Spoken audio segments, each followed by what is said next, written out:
नमस्कार। बिहार की राजनीति में इस समय सियासी हलचल तेज हो गई है। मुख्यमंत्री नीतीश कुमार के राज्यसभा जाने की चर्चाओं के बीच राज्य की राजनीति में नया विवाद खड़ा हो गया है।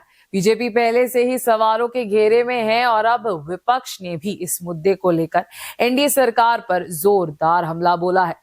दरअसल खबरें सामने आ रही है कि मुख्यमंत्री नीतीश कुमार जल्द ही राज्यसभा जा सकते हैं और उसके बाद बिहार के मुख्यमंत्री पद में बदलाव हो सकता है। इस चर्चा के चलते सियासी माहौल गर्मा गया है।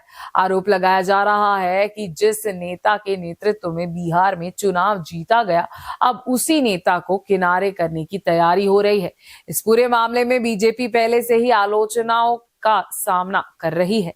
इसी बीच विपक्ष के नेता तेजस्वी यादव ने भी एनडीए सरकार पर बड़ा हमला बोल दिया है। 12 मार्च को तेजस्वी यादव ने सोशल मीडिया प्लेटफॉर्म एक्स पर पोस्ट करते हुए सरकार पर गंभीर आरोप लगाए। तेजस्वी यादव ने अपने पोस्ट में कहा, बिहार एक अनोखा प्रदेश है, जहां दशकों से एनडीए की डबल इंजन सरकार है। वहां देश का सबसे गरीब राज्य बिहार है। उन्होंने आगे कहा, देश में सबसे अधिक पलायन कहीं हो रहे हैं तो बिहार में, सबसे अधिक अपराध कहीं है तो बिहार में, देश में सबसे ज्यादा भ्रष्टाचार भी बिहार में है। तेजस्वी यादव ने बेरोजगारी और शिक्षा के मुद्दे पर भी सरकार को घेरा। उन्होंने कहा, देश में सबसे ज्यादा बेरोजगारी, सबसे ज्यादा गरीबी और सबसे ज्यादा स्कूल ड्रॉप भी बिहार में ही है। इतना ही नहीं, तेजस्वी ने कई विकास संकेतों का जिक्र करते हुए भी सरकार पर सवाल उठाए। उन्होंने कहा, देश में सबसे कम साक्षरता का दर भी बिहार का है और सबसे कम प्रति व्यक्ति आय भी बिहार की है। उन्होंने किसानों की आय, निवेश और बुनियादी सुविधाओं पर भी चिंता जताई। तेजस्वी के मुताबिक देश में सबसे कम किसानों की आय और देश में सबसे कम प्रति व्यक्ति निवेश भी बिहार में ही है। उन्होंने आगे कहा, देश में सबसे कम कंप्यूटर साक्षरता, सबसे कम बिजली खपत और शिक्षा, स्वास्थ्य व सेवा सुविधाएं में भी बिहार सबसे पीछे है। तेजस्वी यादव ने महंगाई के मुद्दे को भी उठाया। उन्होंने कहा, महंगी गैस खरीदने में आगे बिहार, बिजली महंगी खरीदने में आगे बिहार, महंगा पेट्रोल डीजल खरीदने में भी आगे बिहार ही है।